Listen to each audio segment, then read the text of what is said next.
Kule visiwani Zanzibar utakutana na watu ambao hawataki kabisa kuzungumza Kiswahili jinsi kilivyo. Eti wanalazimisha wakizungumze kwa lafudhi ya Kiarabu. Hawathamini hata kidogo Uafrika wao, kwa sababu wamefundishwa kwamba Uarabu ndio utakatifu. Wakazi wengi wa pale visiwani wao ni watumwa wa kifikra. Ni fahari kubwa sana kwa Mzanzibari kununua bidhaa zilizotoka Uarabuni kuliko kununua bidhaa za Waafrika. Kwa mfano, ukienda kule visiwani ukaweka mbele mchele mzuri uliotoka Mbeya au Shinyanga, na pembeni kuna mchele wa hovyo ambao uko kwenye kifungashio kizuri kilichoandikwa kwa maandishi ya Kiarabu, basi Mtanzania huyu anashawishika na ule ulioandikwa kwa maandishi ya Kiarabu. Hiyo imeifanya Zanzibar kudumu kuwa koloni la Waarabu, kwa sababu makusanyo makubwa ya Zanzibar yanaenda Uarabuni. Wanajenga nchi za Waarabu kuliko kuijenga Tanzania ama Zanzibar yao, ili wadumu kutawaliwa kifikra.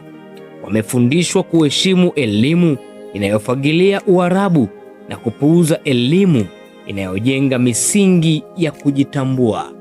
Katika kitabu hiki mwandishi anasema azungumzii masuala ya dini wala imani ya mtu, bali anazungumzia maisha, kwa sababu hata mimi ni muumini wa dini iliyoletwa na wazungu. Nimejifunza nikamwelewa Mungu waliyemhubiri wazungu, nikamkubali na kuwa mfuasi wa huyo Mungu, sio mfuasi wa wazungu.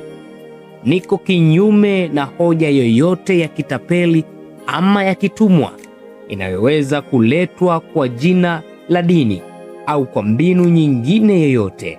Nimemwelewa Mungu na mtafuta Mungu, inatosha. Sitafuti uzungu wala Uarabu.